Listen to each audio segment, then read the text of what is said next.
Hi എല്ലാ ഉദ്യോഗാർത്ഥികൾക്കും ഗെയിനോളജി മിഷന്റെ ഒരു പുത്തൻ അധ്യായത്തിലേക്ക് സ്വാഗതം.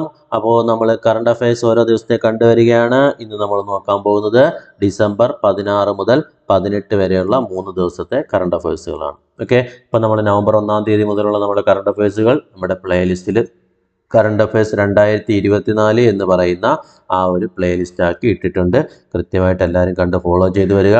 2025-26 പരീക്ഷയ്ക്ക് 1 മാർക്ക് പോലും നമുക്ക് മിസ്സാകാതെ എന്ത് ചെയ്യാം, നേടിയെടുക്കാം.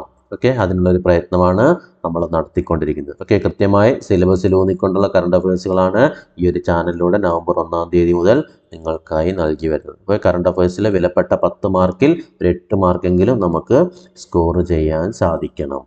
അതിനു വേണ്ടിയിട്ടാണ് നമ്മളിത് പഠിക്കുന്നത്. ഓക്കെ, അപ്പോൾ എന്തായാലും സമയം കളയുന്നില്ല, നമുക്ക് ഇന്ന് നോക്കാം ഡിസംബർ 16 മുതൽ 18 വരെയുള്ള 3 ദിവസത്തെ കറണ്ട് അഫയേഴ്സുകൾ.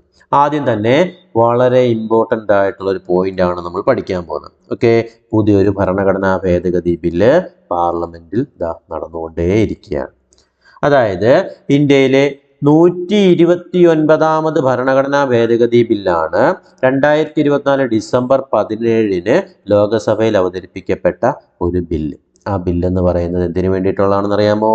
ഒരു രാജ്യം ഒരു തെരഞ്ഞെടുപ്പ് എന്ന ആശയം നടപ്പാക്കാൻ ലക്ഷ്യമിട്ടുകൊണ്ടുള്ള ഭേദഗതി ബില്ലാണ് ഇത്. 129ാമത് ഭരണഘടനാ ഭേദഗതി ബിൽ.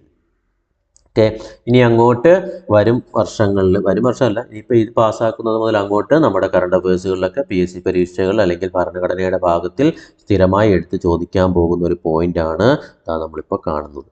129ാമത് ഭരണഘടനാ ഭേദഗതി ബില്ല് 2024 ഡിസംബർ 17 ലോകസഭയിൽ അവതരിപ്പിക്കപ്പെട്ടു. പാസ്സാക്കിയിട്ടില്ല, ലോകസഭയിൽ ജസ്റ്റ് അവതരിപ്പിക്കപ്പെട്ടു. അപ്പോൾ നമ്മൾ കറണ്ട് അഫയേഴ്സ് എന്ന രീതിയിൽ അതൊന്ന് അവതരിപ്പിച്ചു എന്നുള്ളൂ. ഇനി അങ്ങോട്ട് വരുമ്പോൾ ഇതിൻ്റെ ഫർദർ അപ്ഡേറ്റുകൾ വരുന്നതായിരിക്കും. അപ്പോൾ ഏതാണ് ആ ഭേദഗതി ബില്ല്?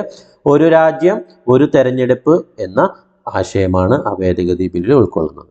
ഓക്കെ, അപ്പോൾ ലോകസഭയിലും നിയമസഭയിലും ഒക്കെ എന്ത് ചെയ്യുക, ഒരേ സമയം തെരഞ്ഞെടുപ്പ് നടത്തുക എന്നതാണ് ഈ ബില്ല് കൊണ്ട് പ്രധാനമായിട്ടും ഉദ്ദേശിക്കുന്നത്.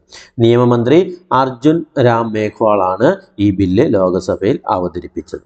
ഓക്കെ, അപ്പോൾ 2034 മുതൽ ഈ ഒരു സംവിധാനം കൊണ്ടുവരാനുള്ള പ്ലാനിങ്ങിലാണ് ഇപ്പോൾ ഈ ഒരു ബില്ലൊക്കെ പാസ്സാക്കി വരുന്നത്. അപ്പോൾ ജസ്റ്റ് അറിഞ്ഞിരിക്കുക, 129ാമത് ഭരണഘടനാ ഭേദഗതി ബില്ലാണ് ഏത്? ഒരു രാജ്യം ഒരു തെരഞ്ഞെടുപ്പ് എന്ന ആശയം നടപ്പാക്കുന്ന ലക്ഷ്യമിട്ടുകൊണ്ടുള്ള ബില്ലാണ് ഏത്? 129ാമത് ഭരണഘടനാ ഭേദഗതി ബിൽ. ഓക്കെ, അപ്പോൾ ലോകസഭയിൽ അത് 17 തീയതി ഡിസംബർ 17 അത് അവതരിപ്പിച്ചു. ഓക്കെ, ജസ്റ്റ് ഒന്ന് അറിഞ്ഞിരിക്കുക. പിന്നെ ഇതുമായി ബന്ധപ്പെട്ട ഒരു കാര്യം കൂടെ നിങ്ങൾ നോട്ട് ചെയ്തോണം. ആ ബില്ല് പാസ്സാകുന്നത് അല്ലെങ്കിൽ അതുമായി ബന്ധപ്പെട്ട് ചോദിക്കുന്നവരെ ചോദിക്കാൻ പറ്റിയൊരു പോയിന്റാണ് നമ്മളിപ്പോൾ പറഞ്ഞ ഒരു രാജ്യം ഒരു തെരഞ്ഞെടുപ്പ് എന്ന് പറയുന്ന ആ ഒരു ഭേദഗതി ബില്ലിന് ഒരു ഉന്നതതല സമിതി രൂപീകരിച്ചിട്ടുണ്ടായിരുന്നു. ആ ബില്ല് സംബന്ധിച്ച് ഒരു ഉന്നതതല സമിതി രൂപീകരിച്ചു. ആ സമിതിയുടെ അധ്യക്ഷനായിട്ട് തെരഞ്ഞെടുത്തിരുന്നത് മുൻ രാഷ്ട്രപതിയായിരുന്ന രാംനാഥ് കോവിന്ദിനെയാണ്. ഓക്കെ, പരീക്ഷയ്ക്ക് വേണമെങ്കിൽ ചോദിക്കാം, ഒരു രാജ്യം തെരഞ്ഞെടുപ്പ് എന്ന ആശയം നടപ്പാക്കുന്നതുമായി ബന്ധപ്പെട്ട് രൂപീകരിച്ച ഉന്നതതല സമിതിയുടെ അധ്യക്ഷൻ ആരായിരുന്നു? മുൻ രാഷ്ട്രപതിയായ രാംനാഥ് കോവിന്ദ് ആയിരുന്നു. ഓക്കെ, അതുകൂടെ ഒന്ന് നോട്ട് ചെയ്തോളാം. ഇനി മറ്റൊരു ലേറ്റസ്റ്റ് ആയിട്ട് വന്നൊരു വാർത്തയാണ്, രാജ്യത്ത് ഏറ്റവും അധികം പ്രളയ ഭീഷണിയും വരൾച്ച ഭീഷണിയും നേരിടുന്ന ഒരു ജില്ലയാണ് എന്ന് പറയുന്നത് ആലപ്പുഴ എന്ന് പറയുന്നത്. കേരളത്തിലെ 14 ജില്ലകളിൽ അതായത് രാജ്യത്ത് തന്നെ ഏറ്റവും അധികം പ്രളയ ഭീഷണിയും വരൾച്ച ഭീഷണിയും നേരിടുന്ന കേരളത്തിലെ ജില്ല എന്നത് ഏതാണ്? ആലപ്പുഴയാണ്. ഓക്കെ, അപ്പോൾ രാജ്യത്തെ ഏറ്റവും അധികം പ്രളയ ഭീഷണിയും വരൾച്ച ഭീഷണിയും നേരിടുന്ന കേരളത്തിലെ ജില്ലയാണ് ഏത്? ആലപ്പുഴ. ഇനി മറ്റൊരു ആപ്പിനെ പറ്റിയാണ്, മഹാത്മാഗാന്ധി ദേശീയ ഗ്രാമീണ തൊഴിലുറപ്പ് പദ്ധതി. നമ്മളെല്ലാവരും കേട്ടുള്ളതാണ് MGNREGA. അതുവഴി നടത്തുന്ന ജോലികളെക്കുറിച്ച് പരാതി നൽകുന്നതിനായിട്ടുള്ള ഒരു ആപ്പാണ് ജന്മനരേഖ ആപ്പ്. ഏതാപ്പ്? ജന്മനരേഖ ആപ്പ്. അപ്പോൾ MGNREGA അതായത് മഹാത്മാഗാന്ധി ദേശീയ ഗ്രാമീണ തൊഴിലുറപ്പ് പദ്ധതി വഴി നടത്തുന്ന ജോലികളെക്കുറിച്ച് പരാതി നൽകുന്നതിനുള്ള ആപ്പാണ് എന്ന് പറയുന്നത് ജന്മനരേഖ ആപ്പ് എന്ന് പറയുന്നത്. ഓക്കെ, ഇനി നമ്മുടെ ലോകപ്രശസ്തനായ തബല മാന്ത്രികൻ സക്കീർ ഹുസൈൻ, അദ്ദേഹം 2024 ഡിസംബറിൽ അന്തരിച്ചു. ജസ്റ്റ് ഒന്ന് നോട്ട് ചെയ്തോണം, പരീക്ഷയ്ക്ക് ചിലപ്പോൾ ചോദിക്കാം. അടുത്തിടെ അന്തരിച്ച കലാകാരൻ സക്കീർ ഹുസൈൻ ഏത് മേഖലയുമായി ബന്ധപ്പെട്ടിരിക്കുന്നു എന്ന് ചോദിക്കാം. ഏതാണ്? അദ്ദേഹം തബല വിദ്വാനാണ്. തബലയിലെ മാന്ത്രികൻ തന്നെ ആയിരുന്നു ആര്? സാക്കിർ ഹുസൈൻ എന്ന് പറയുന്നത്. അപ്പോൾ അദ്ദേഹം 2024 ഡിസംബറിൽ അന്തരിച്ചു. അപ്പോൾ ജസ്റ്റ് ഒന്ന് നോട്ട് ചെയ്തേക്കുക, തബല വിദ്വാനാണ് ആര്? സാക്കിർ ഹുസൈൻ. ഇനി കായിക മേഖലയിലെ ഒരു വാർത്തയാണ്. 2024-25 സയ്യിദ് മുസ്താഖ് അലി ട്രോഫി കിരീടം നേടിയത് മുംബൈയാണ്. ഓക്കെ, അപ്പോൾ നോക്കുക, സയ്യിദ് മുസ്താഖ് അലി ട്രോഫി ഏത് കായിക മേഖലയുമായി ബന്ധപ്പെട്ടിരിക്കുന്നു? ക്രിക്കറ്റുമായി ബന്ധപ്പെട്ടിരിക്കുന്നത്. അപ്പോൾ അതുമായി ബന്ധപ്പെട്ട് 2024-25 സയ്യിദ് മുസ്താഖ് അലി ട്രോഫി കിരീടം നേടിയത് ആരാണ്? മുംബൈയാണ്. ഓക്കെ, നോട്ട് ചെയ്ത് വെച്ചോളാം. അതുപോലെ നമ്മൾ നേരത്തെ പഠിച്ചതാണ് അന്താരാഷ്ട്ര സൗരസഖ്യം. അതിൽ അവസാനമായിട്ട് അംഗത്വം നേടിയ രാജ്യമാണ് മാൾഡോവ. അന്താരാഷ്ട്ര സൗരസഖ്യത്തിൽ അവസാനമായി അംഗത്വം നേടിയ രാജ്യം ഏതാണ്? മാൾഡോവ.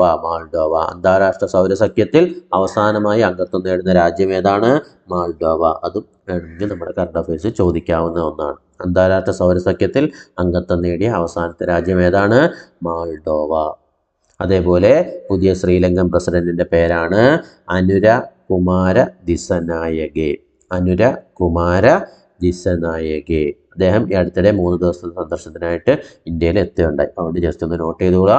പുതിയ ശ്രീലങ്കൻ പ്രസിഡന്റിന്റെ പേരാണ് അനുരകുമാര ദിസനായകെ.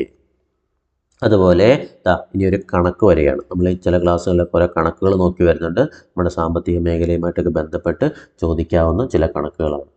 2023-24 കാലയളവിൽ 15 വയസ്സിനും 29 വയസ്സിനും ഇടയിൽ പ്രായമുള്ള യുവാക്കളുടെ തൊഴിലാളി ജനസംഖ്യ അനുപാതം എത്ര ശതമാനമായിട്ട് മാറി? 41.7% മാറി.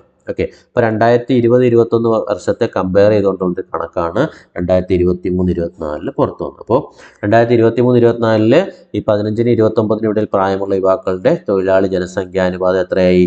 41.7%. 2020-21 കാലഘട്ടങ്ങളിൽ 36.1% ഈ ഒരു തൊഴിലാളി ജനസംഖ്യ അനുപാതം എന്ന് പറയുന്നത്. അപ്പോൾ ഇപ്പോൾ നിലവിൽ 2023-24 ലേറ്റസ്റ്റ് റിപ്പോർട്ട് പ്രകാരം എത്ര ശതമാനമായിട്ട് മാറി? 41.7% മാറി. ഇത് സൂചിപ്പിക്കുന്നത് രാജ്യത്ത് തൊഴിലവസരങ്ങൾ വർദ്ധിച്ചുകൊണ്ടിരിക്കുകയാണ് എന്നാണ്. ഓക്കെ, ഇപ്പോൾ രാജ്യത്ത് വൻതോതിൽ തൊഴിലവസരങ്ങൾ വർദ്ധിക്കും. നമ്മുടെ IT മേഖലയൊക്കെ പുരോഗമിക്കും തോറും എന്തായാലും നമുക്ക് പ്രോജക്റ്റുകളൊക്കെ ഇഷ്ടംപോലെ വരുമ്പോൾ തീർച്ചയായും നമ്മുടെ തൊഴിലവസരങ്ങളും കൂടിക്കൊണ്ടിരിക്കുകയാണ്. ഓക്കെ, സർക്കാർ മേഖലയിൽ മാത്രം നിയമനങ്ങൾ കുറയുന്നു എന്നുള്ളൂ. ബാക്കി സ്വകാര്യ മേഖലയിൽ ഇഷ്ടംപോലെ നിയമനങ്ങൾ നടക്കുന്നുള്ളൂ. തൊഴിലവസരങ്ങളൊക്കെ ഇഷ്ടംപോലെയാണ് നമ്മുടെ രാജ്യത്തുള്ളത്. ഓക്കെ, അപ്പോൾ ഇക്കാര്യം കണക്ക് മറക്കരുത്. 15-29 പ്രായമുള്ള യുവാക്കളുടെ തൊഴിലാളി ജനസംഖ്യ അനുപാതം 23-24 കാലയളവിൽ എത്രയായിട്ട് മാറി? 41.7% മാറി. 2021 അത് 36.1% ഓക്കെ, അതുപോലെ മറ്റൊരു കണക്ക് നോക്കാം. രാജ്യത്തെ തൊഴിലില്ലായ്മ നിരക്ക് കുറഞ്ഞു എന്നാണ് പുതുതായിട്ട് വന്ന കേന്ദ്ര സർക്കാരിൻ്റെ ഒരു കണക്കെന്ന് പറയുന്നത്. 2017-18 6% ആയിരുന്നെങ്കിൽ 2023-24 അത് എത്ര ശതമാനമായിട്ട് കുറഞ്ഞു? 3.2% കുറഞ്ഞു എന്നാണ് പറയുന്നത്. ഓക്കെ, രാജ്യത്തെ തൊഴിലില്ലായ്മ നിരക്ക് എത്ര ശതമാനമായിട്ട് കുറഞ്ഞു?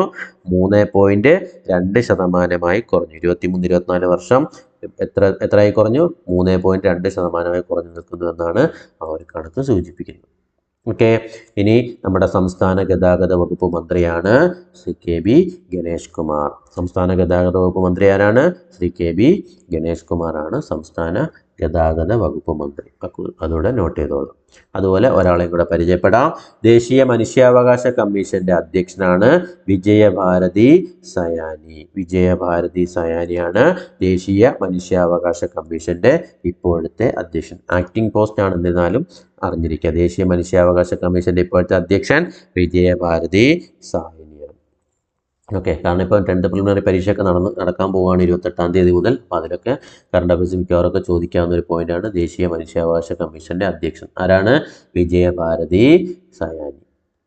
അതുപോലെ ഒരു ചുഴലിക്കാറ്റാണ് ചീഡോ ചുഴലിക്കാറ്റ്. ഈ ചീഡോ ചുഴലിക്കാറ്റിൽ കനത്ത നാശം വിതച്ച ഇന്ത്യൻ മഹാസമുദ്രത്തിലുള്ള ഒരു ഫ്രഞ്ച് പ്രവിശ്യയാണ് മായോട്ട് എന്ന് പറയും. ചീഡോ ചുഴലിക്കാറ്റിൽ കനത്ത നാശം വിതച്ച ഇന്ത്യൻ മഹാസമുദ്രത്തിലെ ഫ്രഞ്ച് പ്രവിശ്യയുടെ പേരാണേത്? മായോട്ട്. അപ്പോൾ മായോട്ട് എവിടെയാണ്? ഇന്ത്യൻ മഹാസമുദ്രത്തിൽ സ്ഥിതി ചെയ്യുന്ന ഒരു ഫ്രഞ്ച് പ്രവിശ്യയാണ്. ഏതെന്ന് പറയുക? മായോട്ട് എന്ന് പറയും. അപ്പോൾ ചീഡോ ചുഴലിക്കാറ്റിൽ കനത്ത നാശം വിതച്ച ആ ഒരു പ്രദേശമാണ് എന്ന് പറയുന്നത് മായോട്ട് എന്ന് പറയും. ഓക്കെ, അപ്പോൾ ഇന്ന് നമ്മൾ കണ്ടത് ഡിസംബർ 16 മുതൽ 18 വരെയുള്ള കറണ്ട് അഫയേഴ്സുകളാണ്. നമുക്കൊന്നുകൂടെ ഒന്ന് ഓടിച്ചു നോക്കാം.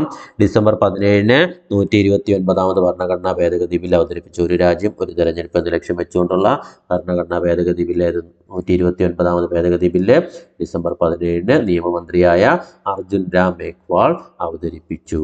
ലോകസഭയിൽ അവതരിപ്പിച്ചിട്ടേ ഉള്ളൂ. അതുപോലെ രാജ്യത്തെ ഏറ്റവും അധികം പ്രളയ ഭീഷണിയും വരൾച്ചാ ഭീഷണിയും നേരിടുന്ന കേരളത്തിലെ ജില്ലയാണ് ഏത്? ആലപ്പുഴ. അതുപോലെ ദേശീയ ഗ്രാമീണ തൊഴിലുറപ്പ് പദ്ധതിയിൽ മഹാത്മാഗാന്ധി ദേശീയ ഗ്രാമീണ തൊഴിലുറപ്പ് പദ്ധതി ജോലികളെക്കുറിച്ച് പരാതി നൽകുന്ന ആപ്പാണ് ജന്മനരേഖ ആപ്പ്. അതുപോലെ പ്രശസ്ത തബല മാന്ത്രികനായ സക്കീർ ഹുസൈൻ 2024 ഡിസംബറിൽ വിട പറഞ്ഞു. 2024-25 സയ്യിദ് മുഷ്താഖ് അലി ട്രോഫിയിൽ കിരീടം നേടിയത് മുംബൈയാണ്. അതുപോലെ അന്താരാഷ്ട്ര സൗരസഖ്യത്തിൽ അംഗത്വം നേടിയ അവസാന രാജ്യമാണ് മാൾഡോവ. പുതിയ ശ്രീലങ്കൻ പ്രസിഡന്റിന്റെ പേരാണ് അനുരാഗ് കുമാര ദിസനായകെ. 2023-24 കാലയളവിൽ 15-29 ഇടയിൽ പ്രായമുള്ള യുവാക്കളുടെ തൊഴിലാളി ജനസംഖ്യാനുപാതം 41.7%. രാജ്യത്തെ തൊഴിലില്ലായ്മ നിരക്ക് 2023-24 3.2% കുറഞ്ഞു. സംസ്ഥാന ഗതാഗത വകുപ്പ് മന്ത്രി KB ഗണേഷ് കുമാർ. ദേശീയ മനുഷ്യാവകാശ കമ്മീഷൻ അധ്യക്ഷൻ വിജയഭാരതി സയാനി. ചീഡ ചുഴലിക്കാറ്റിൽ കനത്ത നാശം വിതച്ച ഇന്ത്യൻ മഹാസമുദ്രത്തിലെ ഫ്രഞ്ച് പ്രവിശ്യയാണ് മായു. ഓക്കെ, അപ്പോൾ ഇത്രയും കാര്യങ്ങളാണ് ഇന്നത്തെ ക്ലാസ്സിൽ പഠിക്കാനുള്ളത്. ഓക്കെ, അപ്പോൾ നന്നായിട്ട് എപ്പോഴും പറയാനുള്ള എഴുതി തന്നെ പഠിക്കുക. ഗെയിൻ നോളജ് മിഷൻ്റെ കോഴ്സിൽ ചേരാൻ താല്പര്യമുള്ളവരുണ്ടെങ്കിൽ ഇതായി തന്നിരിക്കുന്ന നമ്പറിൽ ബന്ധപ്പെടുക. രാവിലെ 6 മണിക്കും രാത്രി 9 മണിക്കുമുള്ള 2 ബാച്ചുകളാണുള്ളത്. 10 മുതൽ ഡിഗ്രി വരെയുള്ള ഫുൾ സിലബസും ഒറ്റ കോഴ്സിൽ തന്നെ നമുക്ക് ഈസി ആയിട്ട് അനായാസം പഠിച്ചെടുക്കാൻ പറ്റും. എല്ലാ വിവരങ്ങളും അടിസ്ഥാന വിവരങ്ങൾ മുതൽ ഫുള്ളായിട്ടാണ് നമ്മൾ പഠിക്കുക. കൃത്യമായിട്ട് കല്ലിട്ട് ഫൗണ്ടേഷൻ കിട്ടി നമ്മൾ മുകളിലോട്ട് പണിഞ്ഞു പോകുന്ന രീതി തന്നെയാണ്. അപ്പോൾ ഫ്രഷർ ആയിക്കോട്ടെ, കുറച്ച് ഗ്യാപ്പ് ഇട്ട് നിൽക്കുന്നവരായിക്കോട്ടെ, കോച്ചിങ് സെൻറ്ററിൽ നിലവിൽ പോകാൻ സാധിക്കുന്നില്ല എങ്കിൽ തീർച്ചയായും ഞങ്ങളുടെ അടുത്തേക്ക് വരിക, ഞങ്ങൾ നിങ്ങളോടൊപ്പം ഉണ്ടാവും. ഓക്കെ, അപ്പോൾ 1 ഇയർ ഫുൾ മെൻറ്റർഷിപ്പോടുകൂടി നിങ്ങളെ പഠിപ്പിച്ചെടുക്കുന്നതായിരിക്കും. ഓരോരുത്തരെയും പ്രത്യേകം കെയർ നൽകിയാണ് നമ്മൾ പഠിപ്പിച്ചു കൊണ്ടുവന്ന് കൃത്യമായിട്ട് നിങ്ങൾക്ക് ഫോളോ ചെയ്യാം. എന്ത് സംശയമുണ്ടെങ്കിലും ക്ലിയർ ചെയ്യുന്ന രീതിയിലാണ് നമ്മുടെ ക്ലാസ്സുകളും അറേഞ്ച് ചെയ്യുന്നത്. അപ്പോൾ ലൈവ് ക്ലാസ്സുകളാണ്. ക്ലാസ്സിൽ തന്നെ നോട്ടും എഴുതി പോകുന്ന രീതിയാണ്. ഈസി ആയിട്ട് പഠിക്കാം. പ്രീവിയസ് ക്വസ്റ്റ്യനും SCERT NCERT എല്ലാം കൂടി ഇൻക്ലൂഡ് ചെയ്തുകൊണ്ടാണ് ഒരു ക്ലാസ്സിൽ അപ്പോൾ തന്നെ പഠിപ്പിച്ചു പോകും. അപ്പോൾ എല്ലാം ഒരേ ക്ലാസ്സിൽ തന്നെ കിട്ടും. കൂടാതെ ആഴ്ച തോറുമുള്ള പരീക്ഷ 2 ആഴ്ച കൂടുമ്പോഴാണ് ടെസ്റ്റുകൾ നടത്തുക. 2 ആഴ്ച കൂടുമ്പോൾ പരീക്ഷ അറ്റൻഡ് ചെയ്യാം. കൃത്യമായി നന്നായിട്ട് പ്രാക്ടീസ് ചെയ്ത് കൊണ്ടുപോകും. ഓക്കെ, അപ്പോൾ ചേരാൻ താല്പര്യമുള്ള നമ്പറിൽ ബന്ധപ്പെടുക. അതുപോലെ ചാനൽ ആദ്യമായി കാണുന്നവരുണ്ടെങ്കിൽ നമ്മുടെ ചാനലൊന്ന് സബ്സ്ക്രൈബ് ചെയ്തേക്കുക. ഓക്കെ, അതുപോലെ നിങ്ങളുടെ കൂട്ടുകാർക്കും ഒന്ന് ഷെയർ ചെയ്ത് കൊടുക്കുക. കാരണം ഇത് കറണ്ട് അഫയേഴ്സ് ആണ്. നമുക്ക് എവിടുന്ന് വേണമെങ്കിൽ ഏത് വേണമെങ്കിലും ചോദിക്കാം. എന്നിരുന്നാലും ഒരു പോയിന്റ് പോലും മിസ്സാകാതെ കൃത്യമായി നമ്മുടെ സിലബസുമായി കണക്ട് ചെയ്ത് നിൽക്കുന്ന രീതിയിലുള്ള പോയിന്റുകളാണ് നിങ്ങൾക്ക് ഇതിൽ ഉൾപ്പെടുത്തി തരുന്നത്. അപ്പോൾ നമ്മുടെ പ്ലേലിസ്റ്റിൽ കറണ്ട് അഫയേഴ്സ് 2024 ഇതെല്ലാം ഉൾപ്പെടുത്തിയിട്ടുണ്ട്. അത് ഫോളോ ചെയ്യുക, ചാനൽ സബ്സ്ക്രൈബ് ചെയ്യുക, നിങ്ങളുടെ കൂട്ടുകാർക്കൊക്കെ ഒന്ന് ഷെയർ ചെയ്ത് കൊടുക്കുക. ഓക്കെ, അപ്പോൾ നമുക്ക് മറ്റൊരു അധ്യായമായി വീണ്ടും കാണാം. താങ്ക്